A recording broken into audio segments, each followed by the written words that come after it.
Hello learners, welcome back to my channel that is Edify HRM.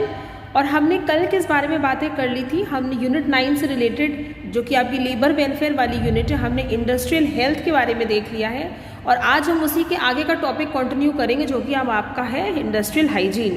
कि आपकी industrial health भी बहुत ज़्यादा ज़रूरी है। इंडस्ट्रियल हेल्थ मतलब health of your workers who are working in your industry as well as to maintain their hygiene, उनको hygienic working conditions देना, हाइजीनिक वर्किंग इन्वायरमेंट उनका बनाना, ये भी बहुत ज़्यादा ज़रूरी है। तो आज हम इसके आगे का नेक्स्ट टॉपिक है जो इंडस्ट्रियल हाइजीन, उस पर कॉन्सेंट्रेट करके उसको पढ़ेंगे।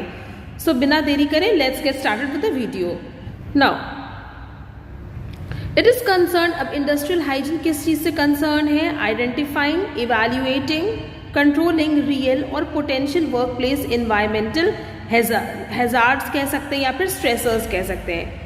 हाइजीन आप कैसे कर सकते हो? पहले तो आपको आइडेंटिफाई करना पड़ेगा, इवैल्यूएट करना पड़ेगा, कंट्रोल करना पड़ेगा जो भी इन्वायरमेंटल वर्क प्लेस के इन्वायरमेंट पे जो भी स्ट्रेस करते हैं, स्ट्रेस वाले फैक्टर्स को आपको आइडेंटिफाई करना पड़ेगा, उन्हें इवैल्यूएट, हैजार्ड्स जो भी खतरे के एलिमेंट्स हो सकते हैं आपको उनको आइडेंटिफाई करना है, इवैल्यूएट करना है ना, फिर कंट्रोल करना है ताकि वो चीज़ें और आगे ना बढ़े। ठीक है, बिना आइडेंटिफाई करें आप कौन कौन से फैक्टर्स हैं जिसकी वजह से यहाँ पे प्रॉब्लम्स क्रिएट हो रही है, आप उस चीज़ का सोल्यूशन नहीं दे सकते हो। That can affect the wellbeing of workers and community members. ठीक है, तो स्ट्रेस एक ऐसी चीज़ होती है, हैजार्ड्स ऐसी चीज़ होती है जो कि आपके वर्कर्स के हेल्थ पे एडवर्स इफेक्ट डालेगी, उनकी वेलबींग पे इफेक्ट डालेगी, तो आपको उनको आइडेंटिफाई करके कंट्रोल करना बहुत ज़रूरी हो जाता है। अब देखो, इंडस्ट्रियल हाइजीन को हम कभी कभी ऑक्यूपेशनल हाइजीन भी कह सकते हैं, ऑक्यूपेशनल हेल्थ भी कह सकते हैं और वर्क प्लेस हेल्थ भी कह सकते हैं। तो अगर ये अगर इंडस्ट्रियल हाइजीन की जगह अगर वो आपसे ऑक्यूपेशनल हाइजीन पूछ लेता है या फिर ऑक्यूपेशनल हेल्थ पूछ लेता है तो कंफ्यूज नहीं हो जाना है, ये इंडस्ट्रियल हाइजीन की ही यहाँ पे बात हो रही है। Now, in order to help ensure proper industrial hygiene and thus the safety and health of your workers, you can employ industrial hygienist। अब देखो यहाँ पे क्या बोल रहा है, क्योंकि हमको अपने इंडस्ट्री में वर्कर्स की हेल्थ और सेफ्टी पे इतना ज़्यादा ध्यान है अपने वर्कर्स की, so what we can do, we can employ a particular person, और जो कि जिसका काम, जिसका प्रोफेशन ही होगा, वो एक्सपर्ट होगा इंडस्ट्रियल हाइजीन मेंटेन करने में, and he would be known as industrial hygienist. तो आप क्या कर सकते हो, आप एक पर्टिकुलर ऐसे बंदे को ही एम्प्लॉय कर सकते हो जिसका काम होगा इंडस्ट्री के हाइजीन को मेंटेन करना। ऑलराइट, नेक्स्ट क्या बोल रहा है? द रोल ऑफ एन, अब देखो रोल बताएगा वो, इंडस्ट्रियल हाइजीनिस्ट को आपने एम्प्लॉय तो कर लिया, उसका रोल क्या क्या होता है? His role would be to anticipate health and safety concerns and design solution to prevent them. वो क्या करेगा? वो एंटिसिपेट कर लेगा, मतलब वो पहले से ही जज कर लेगा कि ऐसी ऐसी खतरे की चीज़ हो सकती है, इस तरह का यहाँ पे प्रोडक्शन हो रहा है, तो आगे चल के हो सकता है कि हमारे वर्कर्स की आई साइट पे इफेक्ट पड़े। ठीक है, हो सकता है कि उनका राइट वाला हैंड ज़्यादा यूज़ हो रहा है तो उसमें कोई प्रॉब्लम आ सकती है, कोई मसल ज़्यादा स्ट्रेच हो सकती है। तो अब क्या करेगा? इस तरह की चीज़ों को वो पहले से ही समझ जाएगा वहाँ के मैन्युफैक्चरिंग प्रोसेस को देख करके, जिस भी चीज़ का आप वहाँ पे प्रोडक्शन कर रहे हो तो ये एंटिसिपेट कर लेगा ना, एडवांस में बता देगा, प्रिडिक्ट कर लेगा, और उसके हिसाब से वो वहाँ पे सोल्यूशन दे देगा ताकि वो चीज़ आगे चल के आपके वर्कर्स को खतरा ना हो। और आज की डेट में आप क्या कर लो, आप वो ऐसे सोल्यूशन वहाँ पे वो देगा ताकि वो मेजर्स को अडॉप्ट करके हम अपने वर्कर्स की हेल्थ को बिल्कुल भी सैक्रिफाइस नहीं कर सकते। नाउ, अब कौन होते हैं industrial hygienist? They are guardians of workplace safety. ठीक है, वर्क प्लेस सेफ्टी के गार्जियंस होते हैं। Applying science to identify and solve health and safety problems. भाई आपने इंडस्ट्रियल हाइजीनिस्ट को अपॉइंट किया तो उनका तो काम ही है कि वर्क प्लेस की सेफ्टी को मेंटेन करना, उनके जो भी हैजार्ड्स हैं, स्ट्रेस है, उनको पहले से ही प्रिडिक्ट करके एंटिसिपेट कर लेना और आज की डेट में सोल्यूशन बता देना ताकि वो प्रॉब्लम अकर ही ना हो। जब वो चीज़ होगी नहीं तो प्रॉब्लम वहाँ पे खड़ी नहीं होगी। भाई precaution is better than cure. आज से ही मैंने वो चीज़ सावधानी बरतना शुरू कर दिया तो बाद में इलाज की तो ज़रूरत ही ना पड़ने की है ना। तो क्या काम होता है इंडस्ट्रियल हाइजीनिस्ट का? वो आइडेंटिफाई करेंगे और सॉल्व करेंगे health and safety related problems को। Next, protecting the labour working in all occupations from diseases. ठीक है, अब क्या करना है, लेबर को वो प्रोटेक्ट करेगा जो भी वो ऑक्यूपेशंस में काम कर रहे हैं अलग अलग तरह की, ताकि उनको कोई भी डिजीजेस ना हो सके। Next, maintaining the highest standard of the physical, mental and social welfare, वो उनकी स्टैंडर्ड को मेंटेन करके रखेगा कि इतना तो आपको देना ही है, below this you can not go, and these many welfare measures are to be provided by the manufacturer, by the producer, by the है ना factory owner to their workers if they are working in their premises, अगर वहाँ पे वो काम करते हैं। इतनी तो आपको फिजिकल, मेंटल और social welfare they have to provide to their workers. Now protecting the workers from diseases and accidents caused by their working conditions and its ill effects on their health। भाई जाहिर सी बात है, तो फिर से repeat हो रहा है कि वहाँ पे वो प्रोटेक्ट करेंगे अपने वर्कर्स को, किसी भी तरह की डिजीज़ ना हो, किसी भी तरह का एक्सीडेंट ना हो, उनके हेल्थ पे कोई एडवर्स इफेक्ट ना पड़े, इल इफेक्ट ना पड़े, तो वो पहले से उसका सोल्यूशन बताएंगे। और क्या करेंगे, एडजस्टमेंट बनाएंगे between the work and the nature of an individual. अब मुझे पता है कि एक ऐसा इंसान है जिसको फोबिया है, हाँ, वो हाइट वाली जगह पे बिल्डिंग पे काम नहीं कर सकता क्योंकि उसको डर लगता है ऊंचाई से। अब मैंने उसको ऐसे ही काम में लगा दिया, कंस्ट्रक्शन वाले काम में जिसमें ऊपर चढ़ के काम करना था, है ना, लिफ्ट वाले काम में जो ऊपर जाती है वहाँ से उसको सामान उसमें लादना, नीचे लेकर के आना है। तो मैंने उस इंडिविजुअल का नेचर तो समझा ही नहीं, मैंने ये जाना ही नहीं कि उसको ऊंचाई से थोड़ा घबराहट होती है, उसको डर लगता है, उसको फोबिया है ना, उसको मेंटल प्रॉब्लम हो सकती। तो मैंने क्या करा, मैंने एडजस्टमेंट नहीं करा। यहाँ पे यही करेगा इंडस्ट्रियल हाइजीनिस्ट, वो समझेगा इंडिविजुअल के नेचर को और उसी हिसाब से वो उसको एडजस्ट करेगा जो भी काम उसको देना होगा। Next we will talk about principles of industrial hygiene. क्या क्या प्रिंसिपल्स हो सकते हैं, ओके।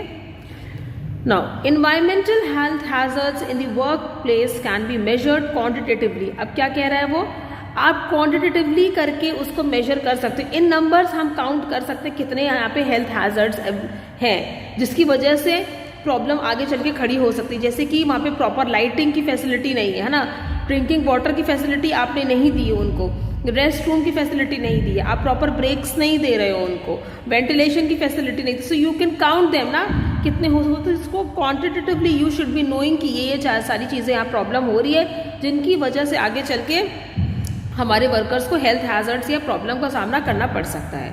कॉन्टिन्यूस सर्विलेंस, ये क्या है, on a continuous basis survey should be done monthly और so not once in 2 years। मतलब कंटिन्यूसली आपको सर्वे कंडक्ट करना है अपनी फैक्ट्री के अंदर और अपने वर्कर्स की राय लेनी है। ठीक है भाई, सर्वे क्या होता है, आपने जनरली सर्वे कराया जिसमें कि जो वर्कर्स अपनी प्रॉब्लम्स को नहीं शेयर कर पाए तो उसमें वो भी आपको रिवील हो गया कि ये प्रॉब्लम्स आ रही है। तो इसको कॉन्टिन्यूस मतलब लगातार इसको आपको सर्वे वगैरह कंडक्ट करवाना ही है अपनी फैक्ट्री में, अपनी इंडस्ट्री में। और ये नहीं कि आपने 2-3 साल में एक बार करवा लिया तो छुट्टी कि हाँ भाई कोई प्रॉब्लम नहीं वर्कर्स को, नहीं, कि कॉन्टिन्यूस बेसिस पे होते रहना चाहिए ताकि वर्कर के साइड से अगर कोई प्रॉब्लम आ रही है या उनके अंदर कोई इस तरह की डिजीज की चांसेस दिख रहे तो वो एम्प्लॉयर को पता चल सके। Next, occupational exposure limits be adhered to. Occupational exposure limits की बात कर रहे हैं यहाँ पे। अब देखो क्या है, केमिकल सब्सटेंस जो भी आप यूज़ करते हो जो कि उनको प्रॉब्लम कर सकता है, उनके रेस्पिरेटरी प्रॉब्लम कर सकता है, उनको ब्रीदिंग प्रॉब्लम दे सकता है, इस चीज़ को क्या करना है, इसको लिमिट में यूज़ करना है। इस तरह के केमिकल का जो यूज़ होगा वो बहुत ज़्यादा लिमिटेड यूज़ होगा। फॉर एग्जाम्पल पेंट इंडस्ट्री की हम बात करते हैं, जो वर्कर्स पेंट इंडस्ट्री में काम करते हैं तो उनको क्या ब्रीदिंग प्रॉब्लम होने के चांसेस हो जाते हैं। भाई क्यों, क्योंकि पेंट में एक ऐसा केमिकल मिलाया जाता है जो कि आगे चल के आपके लंग्स को डैमेज कर सकता है ना। अगर वो केमिकल आपने परमिसिबल लिमिट के ऊपर मिला दिया तो क्या होगा, वहाँ पे वर्कर्स की हेल्थ को एडवर्स इफेक्ट हो सकता है। यही बता रहा है कि आपको एक्सपोजर कितना करना, उसकी लिमिट आपको सेट कर देनी है। एंड परमिसिबल लिमिट्स की बात किस शेड्यूल में करी of factories act 1948, it is given in schedule 2 of factories act. ठीक है, okay. The health effects of hazards in the workplace usually show a dose-response relationship. How health hazards are affecting working relationships, interpersonal relationship। जो भी health hazards हो रहे हैं उससे आपकी working relationship पे भी असर पड़ रहा है, आपकी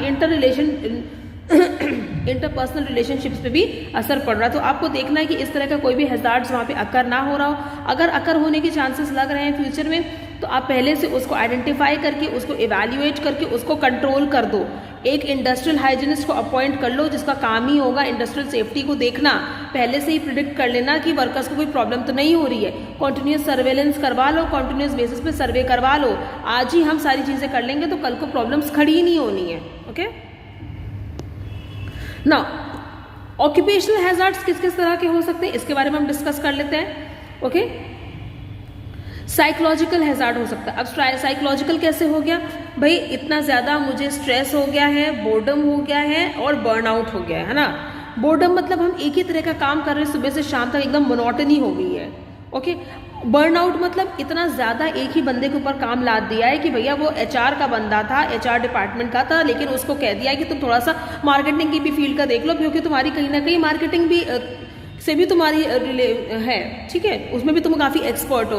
तो इतना उसके ऊपर एक्सेसिव काम डाल दिया, वो अपनी ही फील्ड का नहीं कर पा रहा था और उसके ऊपर डाल दिया है, तो एकदम मतलब बर्न आउट हो गया कि इतना ज़्यादा काम हो गया, मुझसे तो हैंडल ही नहीं हो रहा, भाई मैं कैसे करूँ, है ना, कि करो या मरो वाली बात हो जाती कि, और उसमें इतनी प्रॉब्लम्स है कि भाई इंसान छोड़ नहीं सकता, उसको कर नहीं सकता, तो ये लेवल आ जाती है वर्कर्स की। तो ये साइकोलॉजिकल हैजार्ड्स होते हैं। कई बार हमको साइकोलॉजिकल लेवल पे हैजार्ड्स नहीं पता चलते हैं, भाई बीमारी की बात कर ली है उनकी, है ना, ऑक्यूपेशनल डिजीजेस ना हो जाए, उनके लंग्स में ना हो जाए, उनके आईज में ना हो जाए, लेकिन आप साइकोलॉजिकल लेवल पे बहुत हम कई बार नहीं ध्यान देते हैं, उनको स्ट्रेस की प्रॉब्लम ना हो जाए, इतना ज़्यादा आप उनको मत थ्रेटन कर दो कि वो स्ट्रेस्ड आउट हो जाएं, है ना, और स्ट्रेस्ड आउट होने पर भी उनका क्या होगा, परफॉर्मेंस बहुत ज़्यादा लो हो जाएगी। नेक्स्ट, केमिकल एजेंट्स मतलब chemical agents, solvents, gases, vapours, fumes, mist, pesticides, इस तरह की चीज़ें जब हमारे वर्किंग इन्वायरमेंट में फैलती है, जो कि आप केमिकल एजेंट्स जिनको कहते हो, और इनकी वजह से उनको हैजार्ड्स होने के खतरे रहते हैं। गैसेस होंगी, वेपर्स होंगे, फ्यूम्स होंगे, उनका अक्यूमुलेशन होगा।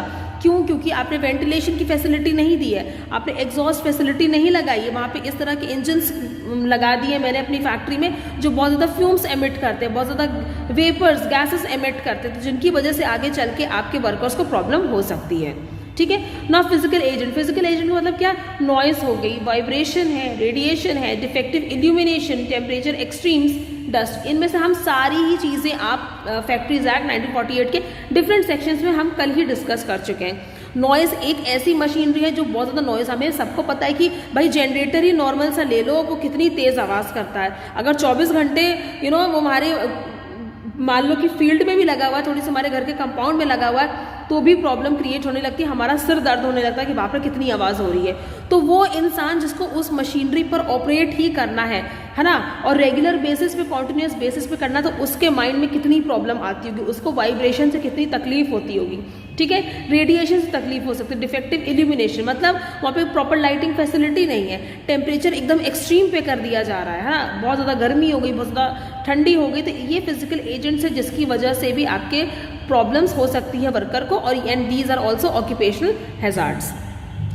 अब बायोलॉजिकल एजेंट्स क्या हो सकते हैं, viruses, bacteria, fungi, parasites, insects. भाई मेरा काम ऐसा है कि मुझे एनिमल्स के ऊपर ही रिसर्च करनी है, ठीक है। अब क्या हो रहा है कि मैं बैट्स के साथ मान लो मैं काम कर रही हूँ, तो अब उससे कोई वायरस निकल के हमारे अंदर आ जा रहा, तो ह्यूमन बॉडी में वो चीज़ ट्रांसफर हो गई। अब ये क्या है, ये चीज़ बहुत ज़्यादा प्रॉब्लमैटिक हो सकती है, प्रॉब्लम क्रिएट कर सकती है, और ये सारे बायोलॉजिकल एजेंट्स होते हैं। आज का ही एग्जांपल देख लीजिए, जिस तरह से बोला जा रहा है कि भाई कोरोना है, तो वो क्या बैट्स में से निकल करके आया है। So these are also known as biological agents, क्योंकि वो लोग लेबोरेटरी में काम करते, उसके ऊपर रिसर्च करते, तो ऐसा कोई वायरस जो एनिमल्स में से निकल रहा है वो कहीं आपकी ह्यूमन बॉडी में तो ट्रांसफर नहीं हो रहा, ये भी तो हैजार्ड है ना, इससे चल के हमको आगे चल के प्रॉब्लम हो सकती है। Then last one is lack of ergonomics principle. Ergonomic principle क्या होता है कि आपकी सिटिंग पोस्चर, आपकी जो चेयर होती है ऑफिस में, आपका जो कीबोर्ड होता है, आपकी टेबल होती है ना, आपका बॉडी पोस्चर कैसा है, कहीं बहुत ज़्यादा आप झुक के तो काम नहीं कर रहे हो, आपकी टेबल की लेंथ इतनी नीचे कर दी गई कि आपको उसके ऊपर बेंड होकर काम करना पड़ रहा है, थोड़े दिन तक तो आपको पता नहीं चलेगा, उसके बाद क्या होगा, आपके स्पाइनल कॉर्ड में आपको प्रॉब्लम आने लगेगी, है ना, आपकी नेक में प्रॉब्लम आने लगेगी। तो फिर क्या है कि ये सारी चीज़ों को ही आप एडजस्ट करते हो, तो इनको कहते हैं अर्गोनॉमिक्स प्रिंसिपल। क्योंकि अगर इम्प्रॉपर मोशंस हो रहे हैं, ठीक है, तो उससे भी हो सकता है। एक्सेसिव स्टैंडिंग तो नहीं हो रही है, मेरा काम टीचिंग का है, मुझे 5 घंटे की जॉब मेरे स्कूल में अलाउड ही नहीं, मेरे कॉलेज में अलाउड ही नहीं कि टीचर्स बैठ सकें, हमें खड़े होकर के ही पढ़ाना है। इतना ज़्यादा लंबे आवर्स तक अगर मैं खड़ी हूँ तो मेरे तो नीज में प्रॉब्लम आ जाएगी, भाई अगर एक एजेड इंसान है, 50+ इंसान है, तो उसको तो ये प्रॉब्लम आनी ही आनी है। तो यही होते हैं अर्गोनॉमिक्स प्रिंसिपल, ठीक है। एक्सर्शन हो गया, lifting of heavy job load, बहुत ज़्यादा हैवी लोड को हम उठा रहे हैं, ठीक है, जॉब मोनोटनी हो रही, तो so these are something which is known as, इन सबको जब हम एडजस्ट करते हैं ना तो इनको कहते हैं अर्गोनॉमिक्स प्रिंसिपल। अगर लैक हो जाती, अगर ये प्रिंसिपल आपके इंडस्ट्री फैक्ट्री में प्रेजेंट नहीं है तो इनकी वजह से भी आपके वर्कर्स को प्रॉब्लम हो सकती है। अगर आपने अर्गोनॉमिक्स प्रिंसिपल लगाया होता तो आप एक प्रॉपर वेट मेंटेन करके चलते कि इतना इतना वेट ही केवल एक इंसान उठा के चलेगा, क्या प्रॉपर हाइट होनी चाहिए सीट की और टेबल की जिस पे कि हमारे वर्कर्स काम करेंगे, कितनी देर तक खड़े होना ठीक है, कितनी देर तक नहीं। तो ये सारे अर्गोनॉमिक्स प्रिंसिपल हैं जो आप डिसाइड करते हो, जो आप रखते हो अपने फैक्ट्री के अंदर। अगर ये एब्सेंट है, इनका लैक है, वो नहीं है, तो इनकी वजह से भी क्या हो सकता है, प्रॉब्लम्स क्रिएट हो सकती हैं। नेक्स्ट, अब देखो वही बात आ गई यहाँ पे, व्हाट इट इज सेइंग, की कंपोनेंट्स ऑफ इंडस्ट्रियल हाइजीन। क्या क्या की कंपोनेंट्स हो सकते हैं? सबसे पहला है ergonomics. The goal of ergonomics मतलब the study of people at work. आप लोगों की स्टडी करते हो जो आपके काम आके कर रहे हैं, फैक्ट्री में कर रहे हैं, इंडस्ट्री में कर रहे हैं। साथ में क्या बोल रहा है, उनका स्ट्रेस को रिड्यूस करना, उनकी इंजरीज को, जो उनको चोट लग सकती है, उनको कम करना, उनको एलिमिनेट करना। किस चीज़ से रिलेटेड? देखो मैंने अभी बताया, बैड पोस्चर, आपका बॉडी पोस्चर करेक्ट नहीं है, आप बेंड होकर के काम करते हो तो आपके तो प्रॉब्लम आ ही जानी है ना। अगर बहुत ज़्यादा हम झुक के काम करें, बहुत ज़्यादा हम पढ़ाई का भी गर्दन झुका के काम करें तो मुझे तो प्रॉब्लम आ जाएगी यहाँ पर, isn't it? So over use of muscles, मेरे मसल्स ज़्यादा यूज़ हो रहे हैं, रिपीटेड टास्क हो रहा है, सो इसकी वजह से क्या होगा, हमको प्रॉब्लम मेरे वर्कर्स को हो सकती है। इसी को कहते हैं अर्गोनॉमिक्स। मतलब आप लोगों की स्टडी करो, you are studying the people at work who have come inside your factory और industry and they are working under you. Example देखते हैं, proper ergonomics can help prevent carpal tunnel syndrome. क्या होता है carpal tunnel syndrome? Painful condition होती है hands and fingers की, caused by compression of a major nerve, ठीक है। कार्पल टनल सिंड्रोम हो सकता है अगर आपके हैंड और फिंगर्स पे क्या हो रहा है, कंप्रेशन हो रहा है मेजर नर्व का। टेंडोनाइटिस हो सकता है। टेंडन्स क्या होते हैं? Thick fibrous cords that attach muscle to the bone, common around your shoulders, elbows, wrist, knees and heels. हमें पता है, अभी पर्सनली अगर मैं बोलूँ तो मेरे भी टेंडेंस में प्रॉब्लम आ गई थी, because if you are exercise भी कर रहे हो, अगर आप अपने बहुत ज़्यादा स्ट्रेचिंग कर रहे हो तो ये भी आपके टेंडेंस में प्रॉब्लम आ सकती है। तो इस तरह की चीज़ें फैक्ट्री में वर्कर्स को ना फेस करनी पड़े, ओके। फिर क्या है कि उन चीज़ों का ध्यान रखने के लिए आपको अर्गोनॉमिक्स प्रिंसिपल को अप्लाई करना ज़रूरी हो जाता है। Lower back injuries, so these are few things जिनको आप प्रिवेंट कर सकते हो। कार्पल टनल सिंड्रोम नहीं होगा, टेंडोनाइटिस की प्रॉब्लम नहीं होगी, लोअर बैक में प्रॉब्लम नहीं आएगी अगर आप क्या करोगे, प्रॉपर अर्गोनॉमिक्स प्रिंसिपल को वहाँ पे अप्लाई करोगे। Next is talking about while performing an ergonomics intervention, it's important to involve workers in the process to ensure tasks are fit to the worker and workers are properly trained on aspects such as how to lift boxes correctly. भाई हम अगर जिनके लिए हम ergonomics principle बना रहे हैं, हम लोगों की स्टडी कर रहे हैं और हमने उन लोगों को ही नहीं इंक्लूड किया, ये कैसी बात हो गई? हम मेरे लिए कोई बात कर रहा है, मेरी अच्छाई के लिए सोच रहा है तो मुझे भी तो इंक्लूड कर लो। वही बात यहाँ पे बोली, अगर आप वर्कर्स के लिए बना रहे हैं तो उनको भी देखिए कि वो लोग भी उसमें अच्छी तरह से फिट हो सकते हैं, उनसे भी पूछें, उनको भी प्रॉपर ट्रेनिंग दें वर्कर्स को कि किस तरह से क्या सही तरीका है। अगर आपको हैवी बॉक्सेस लिफ्ट करने भी हैं तो क्या वो सही तरीका होता है जिससे आपके बॉडी में प्रॉब्लम नहीं आएगी, आपको लोअर बॉडी पेन नहीं होगा, आपके टेंडेंस में प्रॉब्लम नहीं आएगी, okay. Now ergonomics can be improved through solutions such as changing the chairs। अभी मैंने आपको बताया कि चेयर्स की प्रॉब्लम हो सकती है, कीबोर्ड्स की प्रॉब्लम, भाई उसकी हाइट ही नहीं एडजस्ट हो पा रही है, तो कैसे आप इम्प्रूव कर सकते हो? मैंने प्रॉपर एक हाइट लिमिट सेट कर दी चेयर की, देन आप कीबोर्ड कैसे एक्सेस कर सकते हो फॉर ऑफिस वर्क्स यूज़ के लिए। Introducing tools to reduce repetitive task और limiting time on certain job. अब आपको पता है कि मुझे एक ऐसी मशीनरी को ऑपरेट करना है जिसमें बहुत ज़्यादा मेरे राइट हैंड का मूवमेंट इन्वॉल्व है, तो उसको लिमिट कर दो। ये नहीं कि कितनी भी बार वो करते जा रहे हैं दिन में, तो उनका तो पूरा शोल्डर की भी टेंडेंस होते हैं, वो ही डैमेज हो जाए ना। It should not be done. तो लिमिट कर देना चाहिए टाइम, कितने टाइम तक आप वो कर सकते हो, और वो रेपिटेटिव टास्क है तो उसके लिए टूल्स होने चाहिए ताकि वो इतना ज़्यादा रेपिटेटिव ना हो जाए। Tools to reduce repetitive task. Now noise की बात करते हैं। Long term exposure to noise, अब क्या है कि इतने ज़्यादा, अभी मैंने आपसे बात करी जनरेटर की, अगर आपको उसी पे काम करना है और वो एक एनक्लोज्ड एरिया में लगी हुई है और वो तो एक ही मशीन है, कई सारी इस तरह की मशीन्स अगर वहाँ पे इम्प्लांट हो गई है और वो एनक्लोज्ड एरिया है और गजब की नॉइस करती हैं, तो आपकी हियरिंग कैपेसिटी तो पक्का जाने वाली है ना। आपके माइंड से रिलेटेड होता है ये सब, तो वो क्या होगा, इस यहाँ ब्रेन में भी प्रॉब्लम आने लगेगी। तो यहाँ पे यही बोला गया है कि आपको वांटेड और अनवांटेड साउंड को क्या करना है, उनको रिड्यूस करने की कोशिश करनी है, क्योंकि अगर बहुत लंबे समय तक आपने अपने वर्कर्स को ऐसी जगह पे रखा तो उनको हियरिंग लॉस हो सकता है, उनके सुनने की शक्ति क्या है वो जा सकती है। Noise issues can be addressed in several ways, including designing a facility to minimize noise. आप noise को minimize करिए, separating workers from noisy machinery. ऐसी मशीनरी को तो सबसे पहले मैं पर्सनली बोलना रेकमेंड करूँगी कि आप उसको गार्डन एरिया में लगाओ, आप उसको बाहर की तरफ लगाओ, ताकि जितनी भी नॉइज़ हो रही है वो बाहर की तरफ फैल के निकल सके। वो कमरे के अंदर होगी तो वो ज़्यादा प्रॉब्लमैटिक हो सकती है, और जब वो मशीन स्टार्ट हो जाए तो उस एरिया या उसके नियर पे कोई भी वर्कर्स को काम करना नहीं होना चाहिए। जब when that machinery is in motion, जब वो काम कर रही तो वहाँ पे वर्कर्स को नहीं जाना चाहिए, है ना। You are separating workers from noisy machinery as much as possible and using devices such as ear muffs या ईयर प्लग्स आप प्रोवाइड करवाइए उनको, ताकि उस मशीन की इतनी ज़्यादा नॉइज से आपके वर्कर्स को प्रॉब्लम ना हो। Next we will talk about temperature. देखो कल भी हमने इस बारे में बातें करी थी कि both high and low temperature can cause problems for workers. If temperatures are too high workers are vulnerable to heat stroke. मैंने कल भी आपसे कहा था अगर बहुत ज़्यादा हाई टेम्परेचर है तो भी प्रॉब्लम, लो है तो भी प्रॉब्लम, है ना। अगर हाई टेम्परेचर है तो हीट स्ट्रोक हो जाएगा, हीट एग्जॉस्शन हो जाएगा, और हीट स्ट्रोक एक मेडिकल इमरजेंसी होती है जिसको तुरंत ही अटेंशन की ज़रूरत है। Worker should be allowed to slowly adapt to heat, है ना, एक्लिमेटाइजेशन, धीरे धीरे वो हीट को अडेप्ट करने के, वहाँ पे कहते हैं ना जिस जगह पे रहते हैं काम करते हैं तो उसको हम अडेप्ट कर लेते हैं, हम वहाँ के करते करते वहीं के हो जाते हैं, हमारी बॉडी अडेप्ट कर लेती है उस जगह को, है ना। तो कैसे आप अडेप्ट धीरे धीरे करवाओगे, drinking small amounts of water frequently, थोड़ा थोड़ा बीच में पानी पी करके, and air should be cooled when ever possible, और वहाँ पे एग्जॉस्ट की फैसिलिटी होनी चाहिए, वहाँ पे कूलिंग की फैसिलिटी होनी चाहिए, ताकि जितनी भी गर्मी एमिट हो रही है मशीन से वो कूल डाउन हो सके और हमारे वर्कर्स धीरे धीरे उस चीज़ को अडेप्ट कर सके। Prolong exposure to low temperatures, अगर ठंडी जगह की बात कर रहे हैं, बहुत ठंडी में रख दिया बहुत समय तक, तो क्या होगा, हाइपोथर्मिया की प्रॉब्लम हो जाएगी। हाइपोथर्मिया मतलब body temperature is much lower than normal, normal से भी ज़्यादा आपका बॉडी टेम्परेचर लो हो जाता है, या फिर फ्रॉस्ट बाइट की प्रॉब्लम हो जाएगी। फ्रॉस्ट बाइट भी सीरियस मेडिकल कंडीशन है जिसमें कि फिंगर्स और टोज क्या हो जाती है, बिल्कुल जम जाते हैं, फ्रीज हो जाते हैं, और ये किस वजह से होती है, जब बहुत ज़्यादा आप एक्सट्रीमली लो टेम्परेचर में आप काम कर रहे हो, बहुत लंबे समय तक वहीं रुक रहे हो।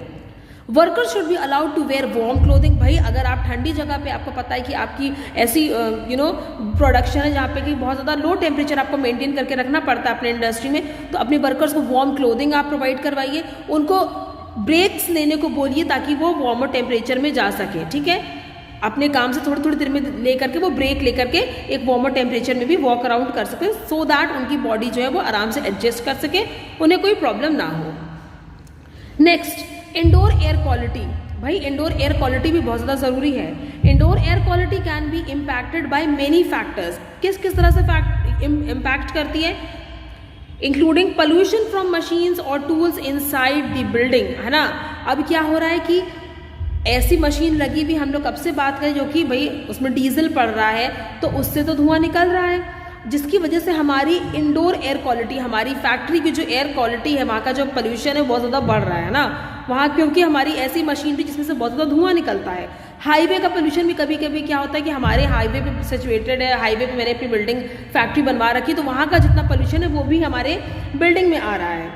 Okay, dust from chemical and processes और गैसेस, डस्ट भी आ रही है मैकेनिकल प्रोसेस से और गैसेस से। पुअर एयर क्वालिटी से देखो क्या होता है, उनको क्रॉनिक कफ्स हो सकता है ना, कफ की प्रॉब्लम हो सकती है, नोजिया की प्रॉब्लम हो सकती है, सीवियर हेडेक हो सकता है। भाई एयर क्वालिटी दिल्ली में खराब है तो कितनी ज़्यादा प्रॉब्लम की बात हो गई है ना। तो इसलिए आपको अपना एनवायरनमेंट तो बहुत ही ज़्यादा बिल्कुल भी पोल्यूटेड नहीं रखना है, क्योंकि हमें पता है कि उससे नोजिया की प्रॉब्लम हो सकती है, सीवियर हेडेक्स हो सकता है। इसके लिए आप क्या करोगे कि ऐसी कोई भी हमारे फैक्ट्री के अंदर एयर क्वालिटी की प्रॉब्लम ना आए, तो आप प्रॉपर वेंटिलेशन उनको प्रोवाइड करवाइए, है ना, ताकि वो फ्रेश एयर क्या है कि आपके वर्किंग एरिया में लाई जा सके। और एयर फिल्टरिंग होना चाहिए, air filtering in an HVAC मतलब heating ventilation and air conditioning system can help improve contaminants from the air. Now eliminating और कंट्रोलिंग हैजार्ड्स, आप एलिमिनेट कैसे करोगे या control? Once hazardous conditions have been identified, मैंने पहले भी आपसे स्टार्टिंग में कहा था कि हैजार्डस कंडीशन अगर आपको पता कर, सबसे पहले तो आपको पता करनी है, उनको इवैल्यूएट करना है किस लेवल पर है, उसी के बाद तो आप कंट्रोलिंग या उसके मेजर से सोल्यूशन दे सकते हो. तो सबसे पहले तो भाई इसको आइडेंटिफाई करो. There is a systematic approach to eliminate और minimise the potential hazard. Hazardous condition है जब तक कि आपको पता नहीं चलेगा इस पर्टिकुलर चीज़ से खतरा हो सकता है, आप उसकी सोल्यूशन कैसे दे सकते हो? नहीं दे सकते. तो आपको आइडेंटिफाई करना है, उसके बाद ही उसको एलिमिनेट या तो बिल्कुल ही खत्म कर दीजिए या फिर मिनिमाइज जितना कम हो सकता है हम उसको कम करने की कोशिश करेंगे. This starts with designing the hazard out of the process और ऑपरेशन. आप क्या करोगे? सबसे पहले डिजाइन करोगे हैजार्ड को ना कि इस तरह का खतरा हो सकता है, और कैसे उन चीज़ों को खतरे को कम करोगे या एलिमिनेट करोगे? आप लोकल एग्जॉस्ट वेंटिलेशन प्रोवाइड करवाओगे, वेंटिलेशन की फैसिलिटी दोगे, वहाँ पे एग्जॉस्ट लगा सकते हो appliances, establishing proper work practices, providing proper personal protective equipment, भाई PPE किट्स उनको प्रोवाइड करवाइए, and applicable effective administrative measures. किस तरह से हम खतरे को कम कर सकते हैं? वहाँ पे मैंने, अगर मुझे पता है कि एयर क्वालिटी की प्रॉब्लम हो सकती है तो वेंटिलेशन की मैं फैसिलिटी लगाऊंगी, एग्जॉस्ट की फैसिलिटी लगाऊंगी, उनको सही तरह से काम करने का तरीका बताऊंगी, साथ में उनको PPE किट्स भी प्रोवाइड करवाऊंगी ना, ताकि वो लोग पहन करके, ताकि मास्क जैसे प्रोवाइड होगा, उनको ग्लव्स प्रोवाइड करवा दिए तो इससे उनके जो बॉडी पे इफेक्ट होगा वहाँ पे वो कम होगा या एलिमिनेट हो जाएगा. Chemical exposure. Chemical hazards can take many forms from liquid to fumes, liquids to fumes to dust. ठीक है, and can be absorbed, inhaled और ingested into a worker system. अगर इस तरह के केमिकल हैजार्ड्स हैं, बहुत ज़्यादा फ्यूम्स है, डस्ट की चीज़ें हैं वहाँ पे, तो क्या हुआ, हम लोग सांस के थ्रू हमारे अंदर जाएगी, हम इनहेल कर लेंगे. Some common chemicals that can be potentially hazardous are cleaning products. जैसे कि क्या हो गया, आपका जो भी फर्श साफ करने में आता है, जैसे लाइजोल, हमें पता है कि उसमें से अगर आपने सफाई करी है तो बहुत तेज़ एक केमिकल की महक आती है. अगर आप बहुत ज़्यादा उसको इनहेल कर लोगे तो वो भी है ना, फिनील वगैरह हो गई, तो आप उसको बहुत ज़्यादा उसमें को इनहेल नहीं कर सकते हो, उसको आप स्मेल करोगे तो आपको प्रॉब्लम होने लगेगी. गैसोलीन हो गया, पेस्टिसाइड्स हो गए, इनमें ऐसे केमिकल्स मिलाए जाते हैं अगर आपने ज़्यादा लंबे समय तक अगर उसी ही इंडस्ट्री में काम कर रहे हो, मैन्युफैक्चरिंग प्रोसेस में इन्वॉल्व हो, तो वो केमिकल को इनहेल करने से क्या होगा, उस पर्टिकुलर केमिकल के एक्सपोजर से आपको इनहेलिंग की प्रॉब्लम, आपकी लंग्स को प्रॉब्लम हो सकती है. Many chemicals can be harmless in small doses. अब यहाँ पे ये भी बता रहे हैं कि अगर कोई केमिकल छोटे छोटे डोजेस में दिया गया है तो वो शायद हार्मलेस भी हो सकता है. But even some common chemicals can cause symptoms in those who are particularly sensitive, and most chemicals can cause adverse effects in large doses और when proper safety precautions are not taken. ठीक है, अब ये क्या कह रहा है, अगर थोड़े अमाउंट में देखो आपने यूज़ किया पर्टिकुलर केमिकल तो वहाँ पे उससे प्रॉब्लम नहीं होगी, लेकिन अगर आपने वही लार्ज डोजेज में, है ना, अगर लार्ज उसके आपने लार्ज डोज अगर एक्सपोज कर दी अपने वर्कर्स तो प्रॉब्लम हो जाएगी. इसी वजह से यहाँ पे शेड्यूल 2 फैक्ट्रीज एक्ट 1948 में बताया गया है कि कितनी लिमिट है, क्या परमिशन दी गई, क्या परमिसिबल लिमिट है, किस लिमिट तक आप उस पर्टिकुलर केमिकल का एक्सपोजर कर सकते हो अपनी फैक्ट्री में, इजंट इट, सो दैट आपके वर्कर्स को इफेक्ट ना हो, उसके ऊपर आप नहीं कर सकते हो. दीज प्रिकॉशंस इंक्लूड, अब क्या क्या प्रिकॉशन आप ले सकते हो, केमिकल एक्सपोजर ना हो, उनको अंदर इनहेल ना कर लें, एब्जॉर्ब ना कर लें, डस्ट फ्यूम अंदर ना चली जाए. क्या होगा भाई, वेंटिलेशन, अगर धुआं भर रहा है, इस तरह की कोई भी फ्यूम्स है, डस्ट है, अगर वेंटिलेशन की फैसिलिटी होगी तो वो तो जो भी गैसेस वेपर्स है वो तो तुरंत बाहर निकल जाएंगे, क्योंकि हमारे एनवायरनमेंट, हमारे फैक्ट्री में क्या क्रॉस वेंटिलेटेड विंडोज थी, डोर्स थे. पर्सनल हाइजीन की प्रोविजन हम बताएंगे उनको, जैसे कि हैंड्स वॉश करना, आपने कोई केमिकल टच किया उसके बाद अपनी आईज को रब कर लिया, अपने नोज को छू लिया, तो उसके बाद क्या है कि वो चीज़ आपके अंदर चली गई, अब्जॉर्ब कर ली, इनहेल कर लिया आपने उस केमिकल को. तो हमें अपने वर्कर्स को भी ट्रेन करना, उन्हें भी हमको प्रॉपर मेजर्स के बारे में बताना है. It can reduce the amount of chemical absorb by the skin, है ना, बार बार अगर हम हाथ धोते रहेंगे तो अपनी आंखों को नहीं टच करेंगे तो हमारे स्किन में वो चीज़ एंटर नहीं कर सकेगी. And maintaining equipment in order to prevent leaks and breakdowns, और ऐसी जहाँ पे गैसेस का काम हो रहा है, हमें पता है इस तरह की गैस अगर ब्रेकडाउन हो गया, विजाग की बात हम लोगों ने कितनी तरह सुनी थी, वहाँ पे भी तो गैस लीक हो गई थी, है ना। तो ऐसा हमारे कोई भी फैक्ट्री में ना हो, तो इसलिए हमको अपने चेक्स करते रहने पड़ेंगे अपने इक्विपमेंट्स के, अपनी फैक्ट्री में जो भी हमने प्लांट्स लगाए हैं, मशीनरी लगाई हैं, ताकि वहाँ पे किसी भी तरह का लीक्स ना हो और ब्रेकडाउन ना हो। रेडिएशन, अब देखो यहाँ पे बताया गया कि पहली बात ये समझो कि दो तरह की रेडिएशन होती है, एक नॉन आयोनाइजिंग होती है और एक आयोनाइजिंग होती है, ठीक है। एक एक करके हम समझते हैं। अल्ट्रावायलेट जो यूवी रेडिएशन होता है and laser radiation are the type of non ionising. भाई यूवी रेस को प्रोटेक्ट करने के लिए तो हम सनस्क्रीन लगाते हैं, इजंट इट। यूवी रेस क्या है, इट कम्स फ्रॉम द सन, हमको वो सन से अब्जॉर्ब करती है और हमारे स्किन को क्या कैंसर, स्किन कैंसर भी हो सकता है इन सब चीज़ों से, अगर बहुत लंबे समय तक हम धूप में ही काम करें। मेरा काम ही है कि मैं बाहर फील्ड वर्क करने के लिए मेरा ऐसा जॉब है कि मुझे फील्ड वर्क करनी है, भाई गर्मी हो चाहे कैसा भी मौसम हो मुझे काम करना है। तो अल्ट्रावायलेट रेस क्या होंगी, आपके स्किन बर्न की प्रॉब्लम कर सकती है या फिर एक्सट्रीम लेवल पे आपको कैंसर भी हो सकता है इस सब चीज़ों से। और लेजर रेडिएशन, तो ये क्या, ये कुछ तरह के नॉन आयोनाइजिंग रेडिएशन होते हैं, ठीक है। Most likely to cause safety concerns, क्या हो सकता है भाई, बर्न्स की प्रॉब्लम हो सकती है फॉर वर्कर्स। यूवी रेडिएशन क्या है, पर्टिकुलरली देखो मैंने अभी बताया जो वर्कर्स बाहर काम करते जैसे गार्डनर्स हो गए, है ना, उनको ये प्रॉब्लम हो सकती है। अब नॉन आयोनाइजिंग के बारे में जान लिया, अब आयोनाइजिंग के बारे में जानो।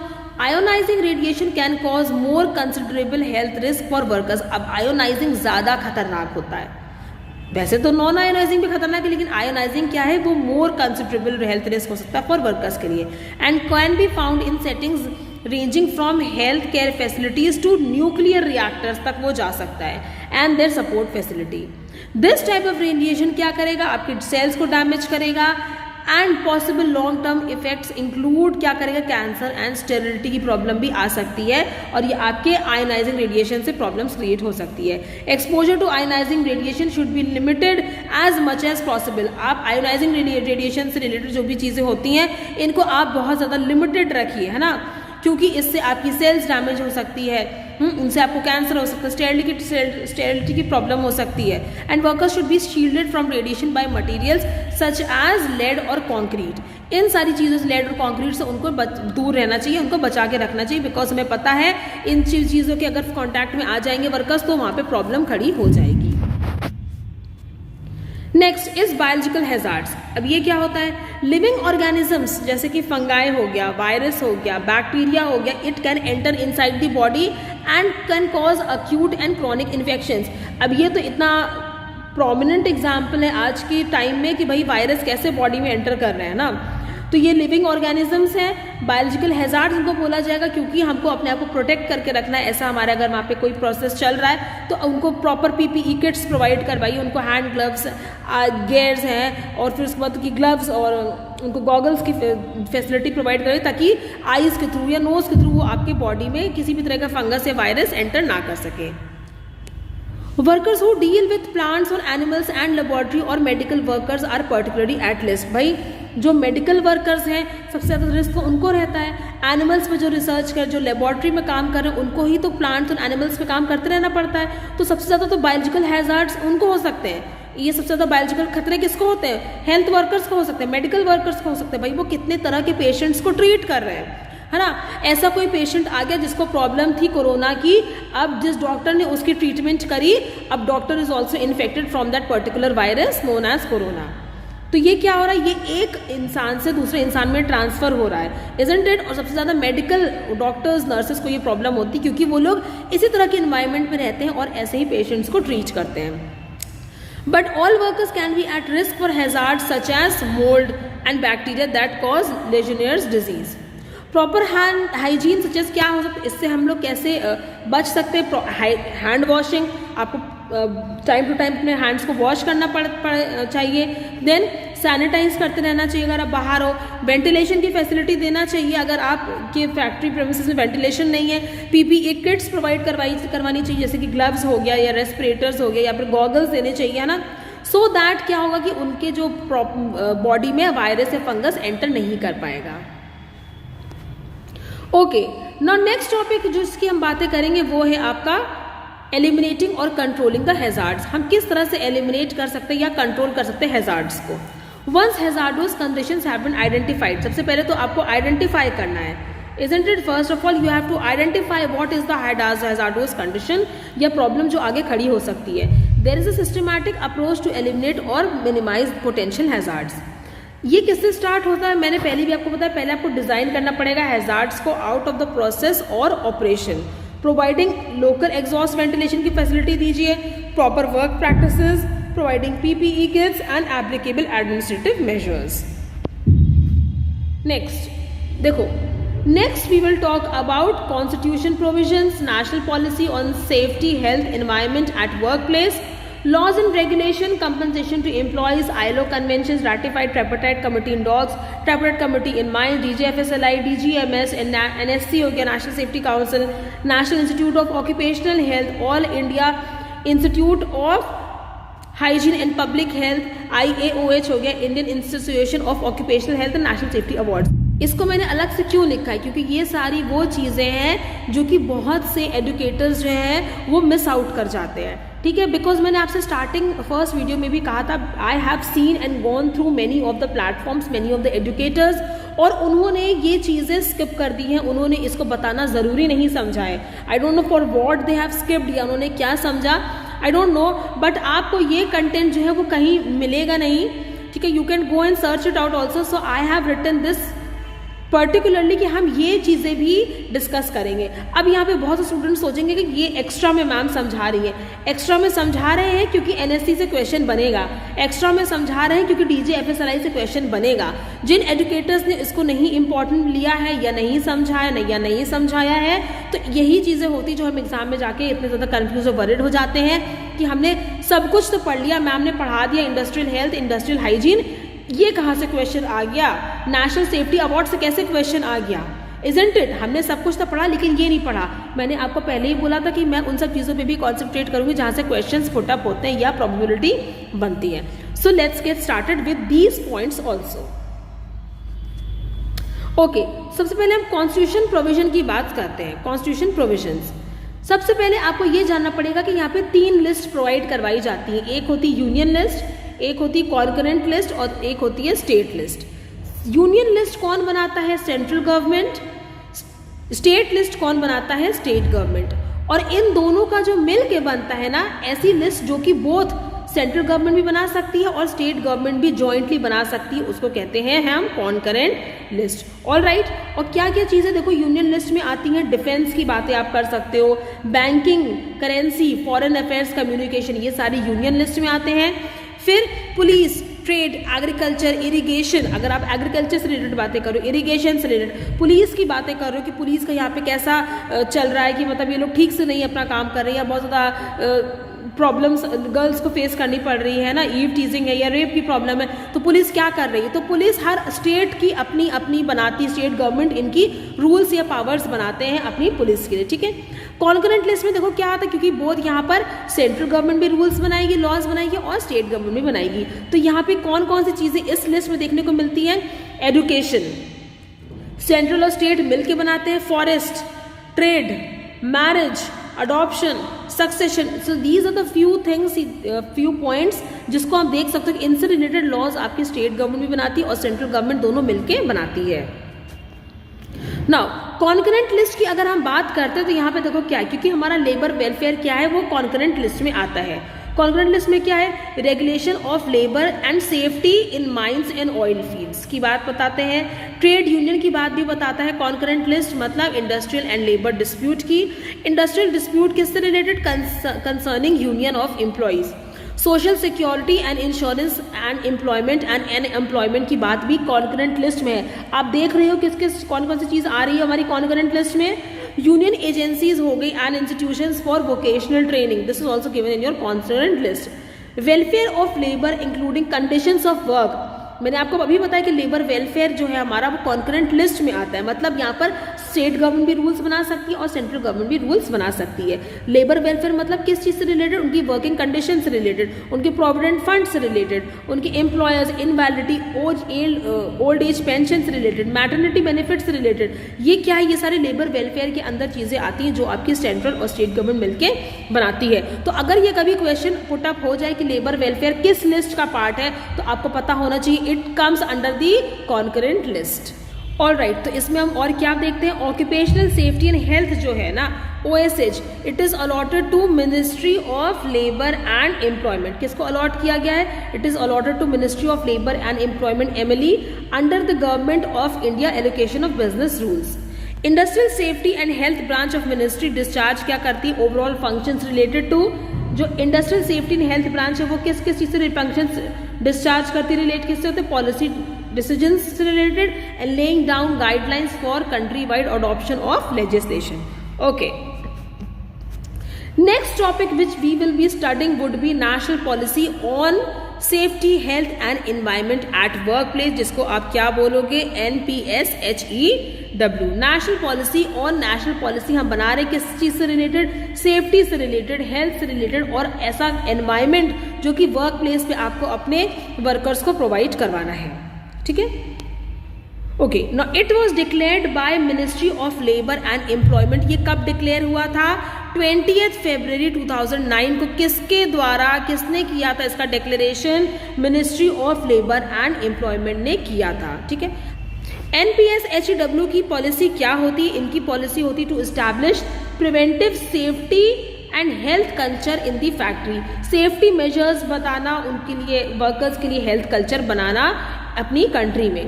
किस तरह से आप सेफ्टी मेजर्स दे सकते हो, उनके हेल्थ को किस तरह से आप प्रमोट कर सकते हो, एनहांस कर सकते हो, एलिमिनेट करके किस चीज को, एक्सीडेंट्स को, इंसिडेंट्स को, इंजरीज ना हो, डिजीजेस ना हो, फेर्टिलिटीज मतलब उनकी डेथ ना हो और डिजास्टर ना हो।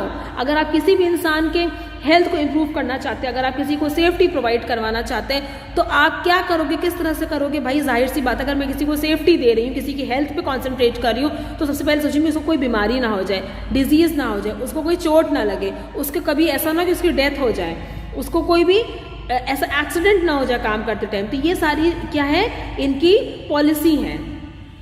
और क्या है, enhance the wellbeing of employees in all sectors of economic activity in the country. जितनी भी इकोनॉमिक एक्टिविटी हो रही है कंट्री में, पूरी कंट्री में, किनका, एम्प्लॉयज का आपको वेलबींग का ख्याल रखना है। फीचर्स क्या क्या है इस पॉलिसी के, इस पॉलिसी के फीचर्स है, recognise safe and healthy work environment as a fundamental human right. भाई बाद में है वो आपका वर्कर, मैंने पहले भी अपने वीडियोस में बताया है कि वो वर्कर है आपका बाद में, पहले वो सिटीजन है, उसका ह्यूमन राइट बनता है। आप कोई दया भक्ति नहीं कर रहे हो, आप कोई एहसान नहीं कर रहे हो अगर उनको safe and healthy work environment दे रहे हो। उनका तो अधिकार है, उनका हक है, क्योंकि वो एक इंसान है, एज अ ह्यूमन, उसको ह्यूमन राइट है कि वो एक सेफ और हेल्दी वर्क एनवायरनमेंट में काम करे। वो काम करने जा रहा है अपनी मेहनत से, अपनी जान थोड़ी देने जा रहा है वहाँ पे, isn't it? Aims at enhancing wellbeing of employees and the society. अगर आप किसी एक वर्कर का एनहांसमेंट कर रहे हो, उसका वेलबींग कर रहे हो, तो मतलब आप पूरी सोसाइटी का अपलिफ्टमेंट कर रहे हो, क्योंकि हमारे वर्कर्स जो है वो सोसाइटी से ही निकल के आते हैं। अगर हमने वर्किंग क्लास को अच्छा कर दिया, उनके लिविंग स्टैंडर्ड को ऊपर कर दिया, मतलब हमने अपनी सोसाइटी को अपलिफ्ट कर दिया। ऑल राइट, किस तरह से आप करोगे उनका वेलबींग ऊपर, ताकि उनको किसी तरह की खतरे ना हो, एलिमिनेट कर दोगे, उनकी इंजरीज ना हो, उनको डिजीजेस ना हो, उनको किसी तरह के एक्सीडेंट का सामना ना करना पड़े। Enumerates the goals to be achieve. जो गोल्स हमने सेट करे हैं उनको अचीव करना। It brings into focus the objective of continuous reduction in the incidences of work related injuries and diseases. अब क्या है इनका ऑब्जेक्टिव, क्या है, जो भी वर्क एनवायरनमेंट जो हमारा होता है, जो भी वर्क से रिलेटेड हमको खतरे हो सकते हैं, हमें इंजरीज हो सकती है, हमें एक्सीडेंट हो सकता है, उनको कम करना, ऐसे खतरों को, ऐसे इंजरीज को, ऐसे डिजीजेस को। ये फीचर्स हैं हमारी इस पॉलिसी, किस पॉलिसी के, national policy on safety, health and environment eight work place. भाई सेफ्टी, हेल्थ एंड एनवायरनमेंट मतलब सेफ्टी पे ध्यान दे रहे हैं, हेल्थ पे ध्यान दे रहे हैं, उनके वर्किंग एनवायरनमेंट पे ध्यान दे रहे हैं। ओके, नेक्स्ट बात करेंगे लॉज एंड रेगुलेशन की। The government of India has enacted the statutes. अब गवर्नमेंट ऑफ इंडिया ने लॉज बना दिए हैं relating to occupational safety at workplaces. ठीक है, OSH से रिलेटेड यहाँ पे रूल्स बना दिए गए हैं, लॉज बना दिए गए हैं। किसने बनाए हैं, गवर्नमेंट ने बनाए, गवर्नमेंट ऑफ इंडिया ने। एट प्रेजेंट की अगर आप बात करोगे तो comprehensive safety and health statutes for regulating OSH at work places में एग्जिस्ट इन 4 सेक्टर्स। ठीक है, अगर आप आज के समय में OSH ऑक्यूपेशनल सेफ्टी हेल्थ की बात करते हो तो ये 4 सेक्टर पे अवेलेबल है, मतलब manufacturing sector, mining sector, port sector and construction sector. All right, now we will talk about factories act 1948। यहाँ पे देखो क्या हो रहा है, covering factories where enforcement of safety at workplace is by the chief inspector of factories in the respective states. यहाँ पे rules और रेगुलेशंस बनाए जा चुके हैं क्योंकि हेल्थ एंड सेफ्टी से रिलेटेड, और यहाँ पे क्या बोल रहे हैं, इस फैक्ट्रीज को कवर करता है। और where enforcement of safety, safety कौन यहाँ पे एनफोर्स करेगा, by the chief inspector of the factory. Chief inspector of the factory का यहाँ पे है हक, ठीक है। He is liable, he is responsible for the safe working environment at the workplace. Mines act 1952 की बात करेंगे, अगर माइनिंग इंडस्ट्री की बात कर रहे हैं तो यहाँ पे कौन एनफोर्स करेगा सेफ्टी को, ये डीजीएमएस करेगा, ठीक है, मतलब directorate general of mines and safety. Mines की बात कर रहे हैं, देखो हर एक जगह पे बताया है कि कौन एनफोर्स कर रहा है सेफ्टी को वर्क प्लेस पर। फैक्ट्रीज एक्ट में कौन सेफ्टी का ध्यान रखेगा, चीफ इंस्पेक्टर। माइंस एक्ट में कौन सेफ्टी का ध्यान रखेगा, DGMS, directorate general of mine safety. Dock workers में कौन करेगा सेफ्टी का ध्यान, कौन रखेगा, डॉक वर्कर्स मतलब ऐसे वर्कर्स जो आपके मेजर पोर्ट्स पे काम कर रहे हैं ना, डॉक्स पे काम कर रहे हैं, पोर्ट्स ऑफ इंडिया पे काम कर रहे हैं, तो यहाँ पे एनफोर्समेंट कौन करेगा सेफ्टी का, डीजीएफएसएलआई करेगा। And it comes under ministry of labour and employment, government of India. तो हर एक एक्ट में अलग अलग लोग अपॉइंट करे गए, उनकी जिम्मेदारी है वहां पे सेफ्टी का ध्यान रखने की। Now building and construction workers act में यहाँ पे कौन ध्यान रखेगा, अब हमने कल भी बात करी है, बिल्डिंग एंड कंस्ट्रक्शन वर्कर्स मतलब ऐसे वर्कर्स जो कि किसी कंस्ट्रक्शन वर्क में इन्वॉल्व है, बिल्डिंग की कंस्ट्रक्शन हो रही है उसमें इन्वॉल्व है, ठीक है। Covering construction worker site and construction sites where enforcement, अब यहाँ पे सेफ्टी का काम कौन करेगा, डीजीएलडब्ल्यू, ठीक है, directorate general of labour welfare, ये करेगा। In central and by labour commissioners factory inspectorate in the site, कौन कौन करेगा, डीजीएलडब्ल्यू करेगा एंड लेबर कमिश्नर भी कर सकते हैं या फिर फैक्ट्री इंस्पेक्टर इन दी स्टेट। अदर रिलेटेड लेजिस्लेशंस, अगर ओएसएच की बात करते हैं या सेफ्टी हेल्थ एनवायरनमेंट की बात करते हैं, apart from 4 main legislations mentioned above it is related to, हमने 4 मेन लेजिस्लेशन क्या देखे हैं ऊपर, कौन कौन से थे वो हमारा फैक्ट्रीज एक्ट से रिलेटेड था, हमारा माइंस एक्ट से रिलेटेड था, डॉक वर्कर्स से रिलेटेड था, फिर हमारा बिल्डिंग एंड कंस्ट्रक्शन वर्कर्स से रिलेटेड था। हमें पता है कि ये कौन कौन किस किस की जिम्मेदारी यहाँ इस एक्ट में सेफ्टी को एनफोर्स करने की।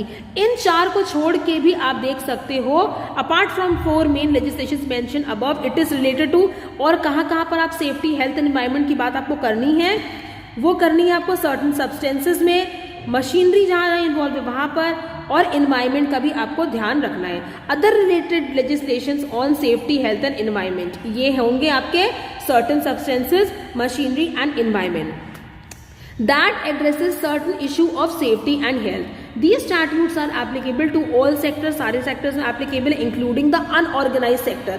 Unorganized sector में भी ये सारे laws, statutes applicable है, मतलब जैसे बीड़ी वर्कर्स हो गया, फिशरमैन हो गया, जिनका बिजनेस बहुत ज़्यादा ऑर्गेनाइज नहीं, ये सारे अनऑर्गेनाइज्ड में आते हैं, इन तक भी ये लॉ applicable होते हैं. All right, now these are few more acts and we will read about them. Indian Boilers Act 1923, it was amended in 2007. Now the laws related over here would be to protect the workers from the hazards that can arise from steam and boiler. जो वहाँ पे boilers लगे भाई वो overheat ना हो जाए, वहाँ पे वो फट ना जाए, ऐसे कोई केमिकल का वहाँ पे यूज़ ना हो जाए, इस तरह की मशीनरी तो नहीं यूज़ हो रही है जिससे कि आगे चल के प्रॉब्लम हो सकती है वर्कर्स को. डेंजरस मशीन्स एक्ट 1983, ये किस बारे में बातें करता है?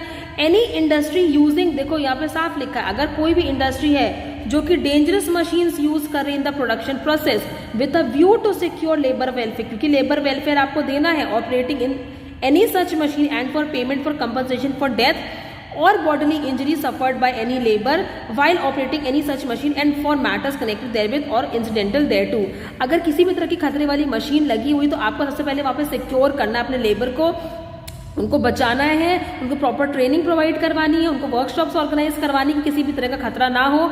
अगर क्या होता है कि इस तरह की कोई भी प्रॉब्लम अगर हो जाती ऑल ऑफ अ सडन तो आपको उनको कंपनसेशन देना पड़ेगा, उनकी बॉडीली इंजरी हुई है तो भी और डेथ हुई है तो भी.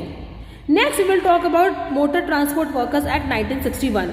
ये किस बारे में बातें करता है? It provides welfare to motor transport workers and to regulate the conditions of their work. अब एक एक एक्ट बताया जा रहा है कि हर एक्ट में यहाँ पे लेबर वेलफेयर कितना ज़्यादा एम्फसाइज करा गया है. चाहे वो इंडियन बॉयलर्स एक्ट हो, यहाँ पे जो वर्कर्स बॉयलर्स में काम करते हैं उनके लिए भी लेबर वेलफेयर एक्ट हो, लेबर वेलफेयर होना चाहिए, उनके लिए भी सारे प्रोविजंस रिलेटेड हैं, उनकी सेफ्टी, उनकी हेल्थ, उनकी वर्किंग एनवायरनमेंट से. मशीन्स पे काम कर रहे हैं तो भी, ट्रांसपोर्ट वर्कर्स हैं तो भी, है ना, ट्रांसपोर्ट वर्कर कौन है भैया? जो वो वर्कर्स जो कि मोटर ट्रांसपोर्ट के काम में, ले जाने ट्रांसपोर्टेशन के काम में इन्वॉल्व होते हैं। Plantation labour act 1951, it was amended in 2010 for labour welfare and to regulate the conditions of work in plantations. Plantation labour act में कौन कौन वर्कर्स आ जाएंगे? जो कि प्लांटेशन के वर्क में इन्वॉल्व होते हैं। बीड़ी सिगार वर्कर्स एक्ट 1966, जो वर्कर्स बीड़ी सिगार इंडस्ट्री में काम करते हैं उनके भी यहाँ पे प्रोटेक्शन की बात बताई गई है। ठीक है, इनके भी कंडीशंस ऑफ वर्क को हमें रेगुलेट करना है, सेव करना है, इनकी भी सेफ्टी के बारे में सोचना है। ये मोटा मोटा आपको सिर्फ ये बता रहे कि हर एक वर्कर क्या है कि वो कवर्ड है इन सारे प्रोविजंस के अंदर। आप हर एक वर्कर को लेबर वेलफेयर की फैसिलिटी मिलनी ही चाहिए। वो किसी भी तरह की इंडस्ट्री में काम कर रहा हो, हर एक इंडस्ट्री के लिए पर्टिकुलर अलग से एक्ट बना दिया गया है ताकि कोई भी वर्कर छूट ना जाए और कभी भी एम्प्लॉय ये ना कह सके कि हमारी इंडस्ट्री के लिए तो एक्ट था ही नहीं। भले ही वो ट्रांसपोर्टेशन वर्क के लिए यूज हो रहे हैं आपके वर्कर्स तो भी एक्ट है, प्लांटेशन में है तो भी एक्ट है, बीड़ी सिगार में अगर इन्वॉल्व है प्रोडक्शन इंडस्ट्री आपकी तो भी उनके लिए एक्ट है। आप किसी भी तरह से अपने लेबर्स को ऐसे छोड़ नहीं सकते हो मरने के लिए या कैसी भी कंडीशन में, क्योंकि उनका ह्यूमन राइट है ना, फंडामेंटल ह्यूमन राइट है कि आपको उनको सेफ और हाइजीनिक वर्किंग कंडीशंस प्रोवाइड करवानी है। Next we talk about shops and commercial establishments act. तो ये क्या है? The act enacted by respective state government covers, क्या क्या कवर करता है? Items of cleanliness, ventilation, lighting, precaution against fire and provision of state and safety box की भी यहाँ पे प्रोविजन की बात होती है। शॉप्स एंड कमर्शियल एस्टैब्लिशमेंट को हम लोग थोड़ा डिटेल में पढ़ेंगे क्योंकि इससे क्वेश्चन भी टर्न अप हुआ है। ठीक है, तो मैं आपको बताऊंगी किस तरह से आप रिकग्नाइज कर सकते हो, बहुत ईजी और ट्रिकी वे में बताऊंगी, तो कीप वॉचिंग माई वीडियोज। ये एक्ट में क्या क्या बात हो रही है? जो स्टेट गवर्नमेंट यहाँ पे किस किस आइटम को कवर करेगी? क्लेanलीनेस उनकी ध्यान देगी, जो भी कमर्शियल एस्टैब्लिशमेंट में जो भी वर्कर्स काम कर रहे हैं उनकी वेंटिलेशन फैसिलिटी पे ध्यान देगी, लाइटिंग पे ध्यान देगी और फायर की कोई भी ऐसी प्रॉब्लम ना खड़ी हो जाए इसलिए भी ध्यान देगी। Next we will talk about the explosives act 1884 and it was amended in 1983। It regulates the manufacture, possession, use, sale, transport, import and export of explosive, मतलब गन पाउडर। जो वर्कर्स एक्सप्लोजिव इंडस्ट्री में involve है उनके लिए भी act है, आपको इन सारों को भी कवर करना है और सेफ्टी के प्रोविजंस देने हैं। Petroleum act, the laws relating to import, transport, storage, production, refining and blending of petroleum. वो वर्कर्स जो पेट्रोलियम इंडस्ट्री में इन्वॉल्व है, जहाँ पे ट्रांसपोर्टेशन का काम होता है, इंपोर्ट का, स्टोरेज का, प्रोडक्शन का, रिफाइनिंग करना, ब्लेंडिंग करना पेट्रोलियम का, यहाँ पर भी सारे वर्कर्स को कवर करा गया है for labour welfare facilities, provisions and amenities. Inflammable substances act in 1952, ये क्या बात करता है? It talks about declares certain substances to be dangerously inflammable. उसने क्या बता दिया कि कुछ कुछ सर्टन सब्सटेंसेस ऐसे होते हैं जो बहुत ज़्यादा खतरनाक है, जो इनफ्लेमेबल है, जिनसे कि आग लगने का खतरा होता है, and to provide regulation for the import, transport, storage and production. क्योंकि वो इनफ्लेमेबल है तो उनके भी इंपोर्ट और ट्रांसपोर्टेशन पे क्या है, एक प्रॉपर रेगुलेशन पुटअप करा गया है by the government. Insecticides act 1968 amended 2000, ये ईयर 2000 में अमेंड किया गया था। ये क्या कह रहा है? To regulate the import. अब इम्पोर्ट कर रहे हो, चाहे मैन्युफैक्चर कर रहे हो, चाहे सेल कर रहे हो, ट्रांसपोर्टेशन हो, डिस्ट्रीब्यूशन का काम हो, use of insecticides with a view to prevent risk to human beings और एनिमल्स। ऐसा ना हो कि इंसेक्टिसाइड्स बनाने में, ट्रांसपोर्ट करने में, उनके सेल में, है ना, डिस्ट्रीब्यूशन करने में, क्योंकि हमें पता है इंसेक्टिसाइड्स तो खतरनाक होते ही है ना, उसमें केमिकल्स मिले होते, तो वो ऐसा ना हो कि ह्यूमन बींग के कांटेक्ट में और इससे आपके वर्कर को प्रॉब्लम खड़ी हो जाए। तो इसके लिए भी यहाँ पे प्रोविजंस और तरीके बताए गए हैं। ऑयल फील्ड्स एक्ट 1948, जो वर्कर्स ऑयल फील्ड में काम करें उनको भी आपको लेबर वेलफेयर की फैसिलिटी प्रोवाइड करवानी है। ठीक है। Petroleum and natural gas regulation board act 2006 to regulate the refining, processing, storage, transportation, distribution, marketing and sale of petroleum. जो लोग वही बात है, storage, transportation, distribution, importing, refine करना, पेट्रोलियम के काम में जो इन्वॉल्व है उन सारे वर्कर्स को भी आपको सेफ्टी प्रोविजंस प्रोवाइड करवाने हैं। Next we will talk about the environment protection act 1986। ये अमेंड कब हुआ था? It was amended in 1991। It provide the protection and improvement of environment and matters connected therewith. ठीक है। अब water prevention control of pollution act amended 1988, ये क्या करता है? ये प्रोवाइड करता है प्रिवेंशन और कंट्रोल को, वाटर पोल्यूशन ना हो, मेंटेन करना, रिस्टोर करना, wholesomeness of water.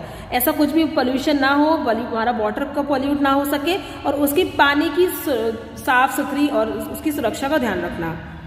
Water prevention control pollution cess act 1977, it was amended in the year 2003। ये क्या करता है? It provides the levy and collection of a cess, ये सेस कलेक्ट करता है ऑन वाटर पे consume by persons carrying on certain industries and by local authorities. ये act करता क्या है, मैं आपको थोड़ा थोड़ा सा बस बता रही हूँ कि इस एक्ट में क्या मतलब है, और जो वर्कर्स इनके अंदर काम कर रहे हैं वो भी सब कवर है आपके लेबर वेलफेयर देने के लिए, वो अधिकार मतलब वो हकदार है कि उनको भी मिले।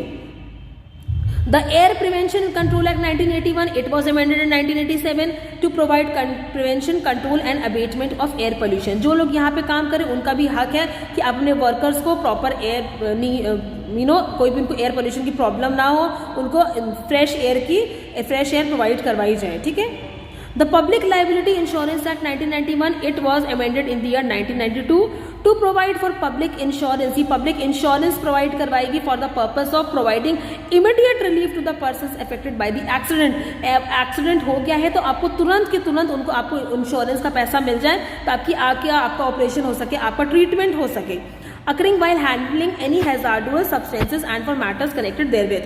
अगर आपका काम करते करते कोई भी वर्कर किसी मशीनरी में आ गया है या उसका हाथ आ गया है, प्रॉब्लम हो गई, तो उसको तुरंत पैसे की वजह से ऐसा ना हो कि उसकी डेथ हो जाए, उसको प्रॉब्लम ज़्यादा उसकी बढ़ जाए, तुरंत उसको इंश्योरेंस का पैसा मिलना चाहिए ताकि उसका ट्रीटमेंट शुरू हो सके।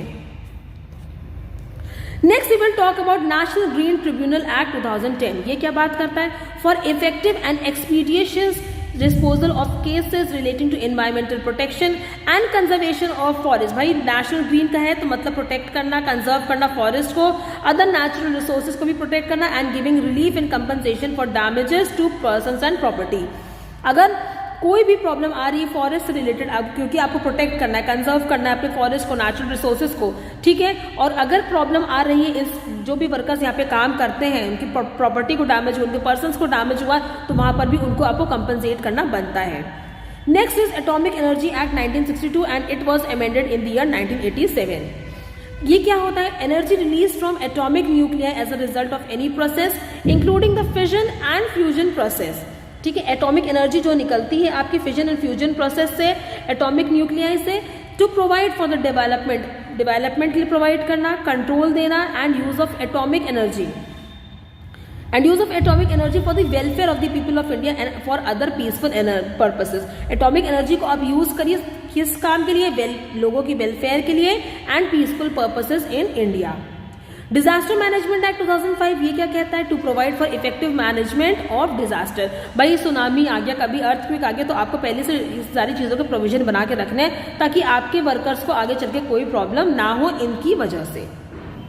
ऑल राइट स्टूडेंट्स, तो आज हमने देख लिया है, काफी सारे एक्ट्स हमने जान लिए, ठीक है, हमने बहुत सारे प्रोविजंस भी देख लिए हैं कि कौन कौन सेफ्टी प्रोविजंस प्रोवाइड करवाता है अलग अलग तरीके से। हमने इंडस्ट्रियल हाइजीन के बारे में काफी बातें आज करी हैं, ठीक है। सो नेक्स्ट जो हमारा वीडियो होगा इसी के कंटिन्यूएशन में होगा। आगे हम थोड़ी सी और बातें करेंगे क्योंकि मैंने आपसे डीजीएफएसएलआई के बारे में भी बताया है, डीजीएमएस के भी बारे में बताया, तो इसके बारे में थोड़ी सी हम लोग डिटेल में बातें करेंगे, नेशनल सेफ्टी अवार्ड्स की बातें करेंगे और कुछ एमसीक्यूज की भी बातें करेंगे, ठीक है।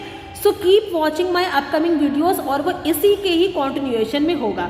All right, so I hope आप लोग रिवाइज कर रहे हैं and please you are free to put up questions, और ये बिल्कुल वर्थ है, अगर आप देख रहे हो तो questions will be there in the examination and then you will remember my words कि ठीक है मैम ने बोला था और क्वेश्चंस आए हैं। All right, so I wish you all the luck and have a nice day. Bye bye and take care.